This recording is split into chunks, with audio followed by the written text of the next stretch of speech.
your thoughts on the way your guys handled the conditions out there. And I know getting the ball in the fairway was probably key to being able to advance, and just the ability to manage the course and the emotions and all that went into last weekend. Yes.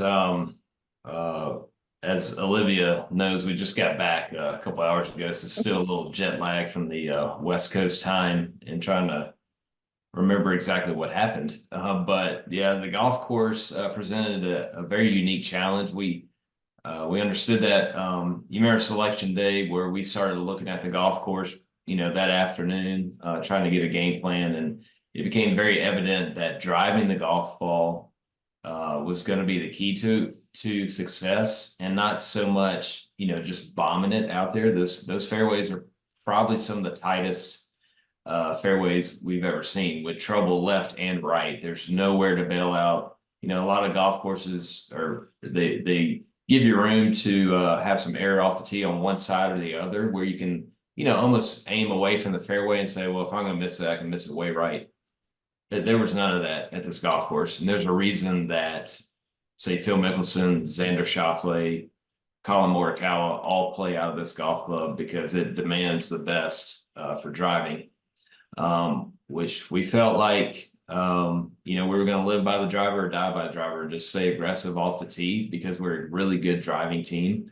And that's what happened. I felt like the guys drove it phenomenal, where other teams were a little maybe too cautious off the tee. I saw that a lot. They would, hit 3 irons or less off the tee and still miss the fairway and still be in trouble. So I thought the guys drove it phenomenal, and that was one of the keys to success. The greens were still challenging. That's why pretty much every team was over par except for one team this week. This was the most challenging regional site out of all of them, based on score in relation to par. So we played a really tough golf course well. And I think playing Pete Dye every day, pretty much every day, playing Whispering Pines for the Big 12 Championship, all that helped us prepare for what we're going to see at the Farms this week. Did that play a role in the guys that you ultimately chose to take out there? Looking for 5 guys that could get it in the fairway and manage the course. And I know qualifiers, you're a big qualifier guy. How much does these qualifiers that you do pretty much every week play into getting the guys sharp and ready to play these big championship type matches? Right. I think qualifying played a huge part in it. Because qualifying doesn't lie. Like, if you're playing good, you're going to rise to the top.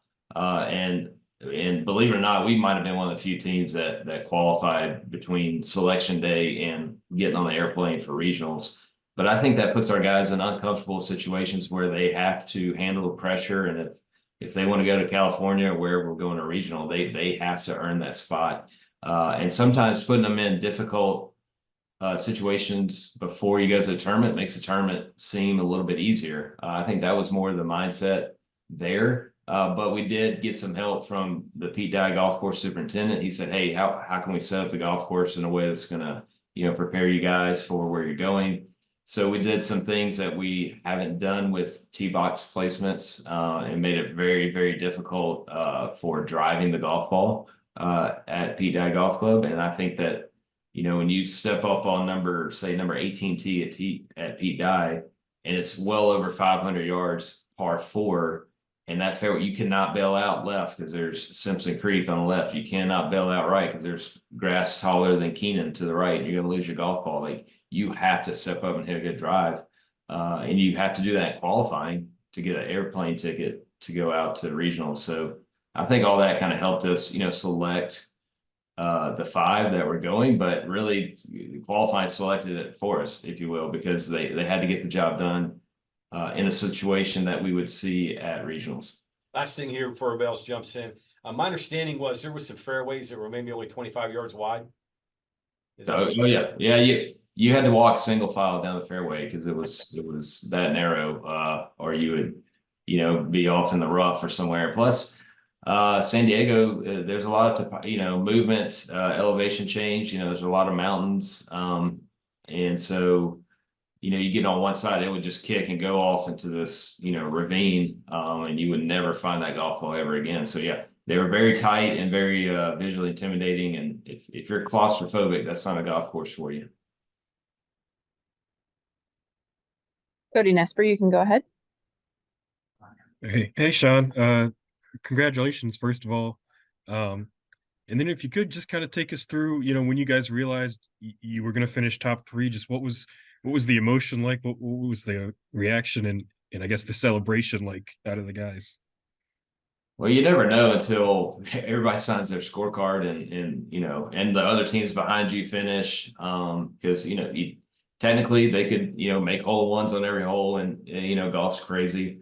So as a coach, you don't want to go, oh yeah, we're in, until it's like officially official. But realistically, probably with about 3 holes to go, I walked with Max Green the entire final round, so I knew what was going on in front of me. I knew what the guys had posted, and so I do something I normally don't do, because I knew Max was wanting to know, and I showed him the leaderboard, and we had about a 7-8 shot buffer, with 3 holes to go.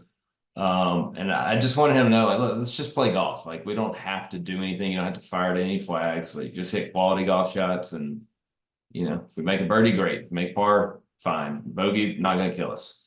And so we kind of had fun. It was stressful fun, but we kind of had fun coming down the stretch.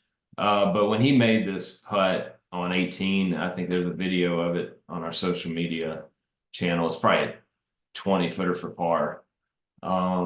But yeah, when that went in the cup, I probably still get a little emotional about it, but because I go back to, like, coming here and not having a golf ball, not having a player, not having an office, just a sheet of paper said, hey, you're the golf coach. It's like, cool. So now what do I do? And so having to go through, all of that, finish a dead last in tournaments, and got not even being invited to tournaments because we're just starting from scratch, to advancing to the national championship. I think it all kind of hit me when Max's putt went in. Sorry. Mm-hmm. I was going to ask, is there something special about this group, or is this just the growth of the program over the last 9 years? I think there's something special about this group because we've gotten to almost this point before, if you remember 2019, when you had Etienne Papineau, Max Sear, Logan Perkins, Matthew Sharpstein, Philip Matlari, Mark Getz. I mean, that was a heck of a team. And we almost got through. I think it was 2 or 3 shots. We were that 6th place team.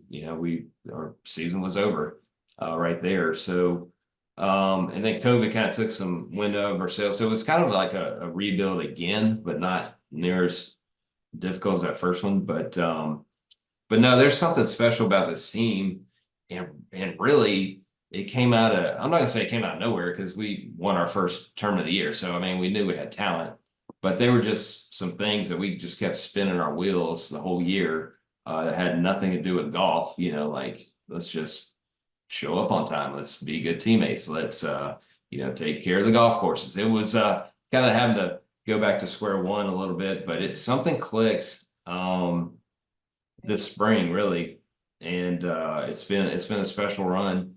And yeah, so I think there's something special about this team. It's hard to describe because they're all the 5 that at least made it to regionals. They're all different strengths and weaknesses with their game, but really all 12 of our guys played a role at some point. It's just been crazy this year. Like, people just randomly stepping up. Like, everybody had at least one moment that helped us even get into the regionals to be able to experience this opportunity.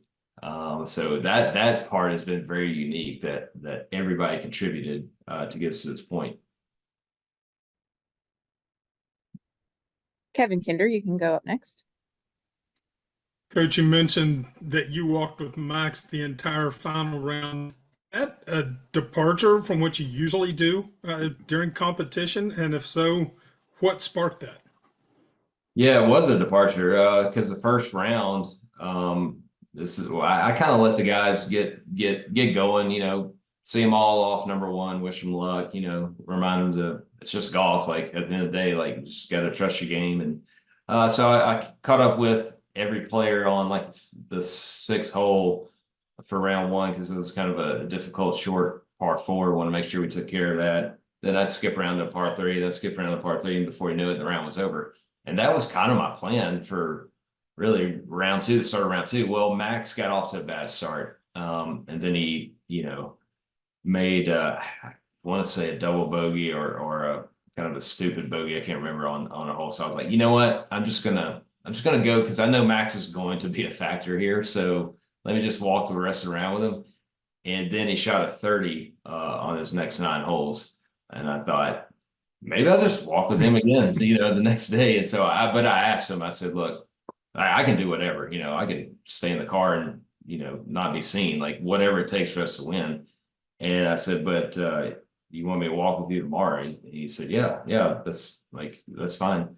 And so that's what we did. And so, yeah, it's definitely a departure and just kind of, getting a sense of the moment and going, I think Max might just need somebody to help him calm him down a little bit. And yeah, I think he reeled off like 3 straight birdies or something. Because I remember texting his dad because at the turn, his dad was giving that look like, oh no, and he birdied a hole. I said he's locked in. That's what I texted. I said he's back locked in, and I didn't know he was going to reel off 3 straight birdies, shoot 30. But that was fun to watch. So the format of the championships coming up, you'll play more golf at this event, hopefully, than you would at any other tournament with both stroke play and then match play. Do you manage the workload differently? Is fatigue a factor? What's your plan going into that? Well, fatigue's a factor on this video call right now. To be honest with you, I just set my alarm and woke up. Maybe that's why I'm all crying because I don't even know what time it is. But yeah, it's going to be a factor. Plus, we're skipping time zones. It's not like we're riding to Columbus, Ohio, and go tee off there. Like, you got to go all the way back to San Diego, a couple time zones over. So, we've got, I think, 4 full days back here where the guys can, relax, wash clothes, maybe practice a little bit of golf. But when you get to the national championship, it is a ton of golf, hopefully. But if you're not ready to play that, then nobody's going to tell me they're tired. How about that? I mean, even if they are, nobody's going to say that because it's a great opportunity. And we hope to play as much golf as they'll let us play. That's kind of our goal. But yeah, it is a ton of golf. But look, this is what, our guys have been hopefully working towards. And, like our senior, Jackson Davenport, he's been, dreaming about this opportunity. So I think we'll be fine. John Antonik, you can go next. Yeah, just curious, when everybody the word kind of come out and everybody realized that you guys are going to advance to nationals, and did anybody reach out to you? I'm sure your phone blew up. I'm sure people from your past texted you, calls, whatnot, messages. Is there any that you care to share with us from people that reached out to you, maybe colleagues, different guys that because this is a big deal this is the next step for your program that you guys were able to take? Yes. I honestly was blown away, and it's still happening. I mean, I guess we're about 24 hours from this, happening. And the phone, you use that term, my phone was blowing up. I think it almost shut down. Like it wouldn't even barely function because of all the text messages and phone calls. But the ones that meant the most, that I really, I cherish every one. I mean, if somebody took a moment to say congrats, that's huge. Like that they would even, worry about this. But I would say from other coaches, especially coaches I respect, coaches that won, national championships. And it's more so like they understand how hard it is to even, get to a regional, how hard it is to even get through a regional. And then they've seen, the progression of this program, if you will, remembering, the early years. And so those mean a whole heck of a lot. To me, it's been a lot of, Big 12, or, I was in the SEC for 3 years, some guys down there. And then, even former junior college coaches that are now doing heck of jobs here at the Division I level. So yeah, any sort of message from a head coach that, really knows our story just means a whole lot to me. And I know, obviously, a long plane ride back, layover, whatever, in Atlanta, get here, and you woke up. I'm sure all this stuff, you're still trying to process all of the things that are, but is this a game changer for you? What you guys did? Does this put your program in a different light? Does this maybe get you a phone call to a recruit that maybe you couldn't make before? Are these things, have you started to really think about the things and how it could change the trajectory of what you guys are doing? I mean, I all that stuff kind of makes sense, I think. But the reason we're here is because we developed kids that, showed up as freshmen, and now they're a lot better than how they showed up. And I don't think that's ever going to change. Yes, now maybe when they show up, they're just, instead of averaging 75, they might average 73. So it gives them an opportunity, to develop them even more to do better things. But I just feel like our success is really about kids that, you use the term like played with a chip on his shoulder or whatever, but like, they're not here because of all the bells and whistles or, things that are easy. They're here because things are hard, and that makes them better.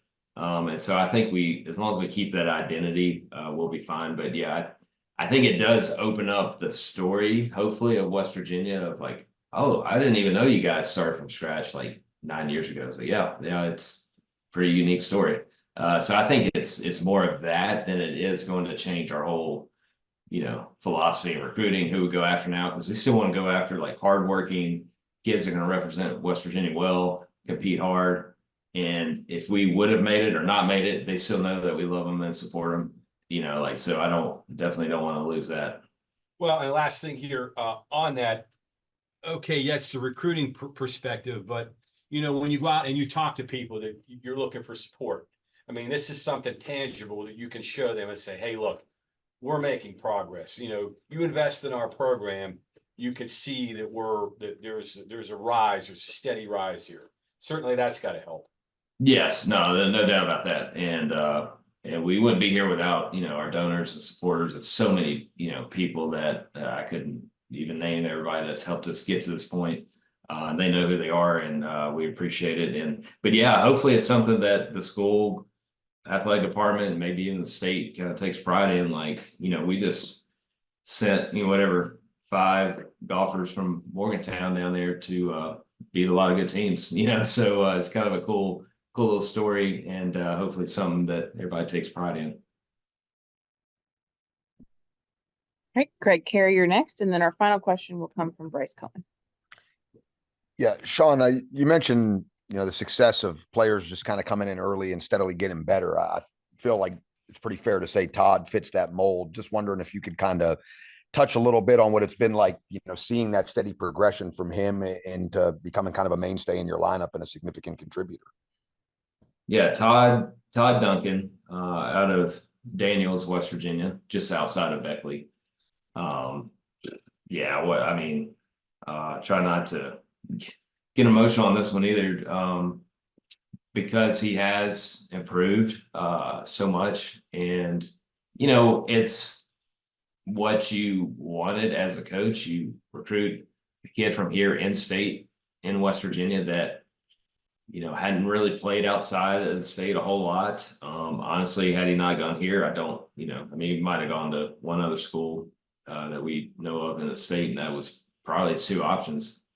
And for him to do what he has done in some huge events, namely the Big 12 championship that helped us secure a bid, and then what he did this week to help us get us to the national championship, and the fact that he understands what it means to be a Mountaineer. Like he grew up cheering for the old gold and blue. He grew up going to football games, basketball games. Like that's the stuff you kind of dream of as a coach. You get a kid from here in state that just he's going to be a Mountaineer fan no matter what. And we have kids from other parts of the country that, yes, they love WVU. They go to football games. They're lifelong Mountaineer fans now.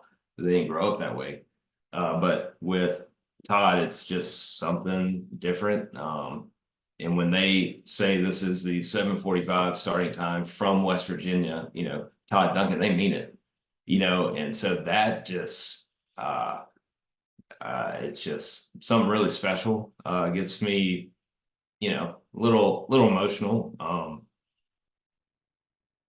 This whole jet lag time change got me all messed up here. Sorry, but yeah, Todd's developed. I mean, his first tournament. You guys have a media guide. Hopefully, Olivia or John or somebody, Brian, can get you a media guide. But go check out his first tournament score, the Mountaineer Invitational, his freshman year. I think it was like 89.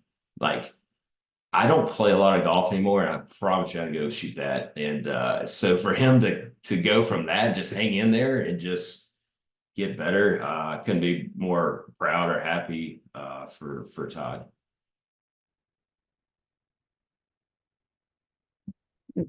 And Bryce Cohen, you can finish us out. Once again, congratulations, Coach. And how do you down the team and draw back the excitement of such a milestone, for the program to prepare for an opportunity on the national stage like this? Well, one thing I think that helped keep the pressure off this week too is like we had a bunch of our parents and families, sisters and brothers and girlfriends, and we just had a really good group of supporters out there. So once we got done with round one and we were sitting in top 5, or round 2, we're in third, like we didn't really talk about it, we didn't think about it. We went and hung out with them and just relaxed and had fun and going, hey, isn't this awesome? Like, all right, what are we eating for dinner? And just we hung out, and I honestly think hanging out with our parents and our families and our friends every night gave us a competitive advantage, because we weren't overanalyzing what could happen, what might happen. And so to your point, I think when we go out again, it's like, hey, we're going to have a bunch of family, friends out there. This is nothing but opportunity. Let's just go play some golf, see what happens.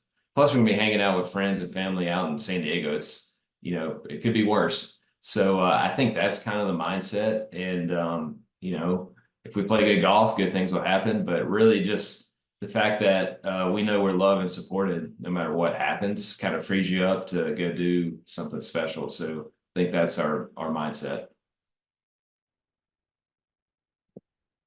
All right. Thank you, Coach, and thank you everyone for joining us today.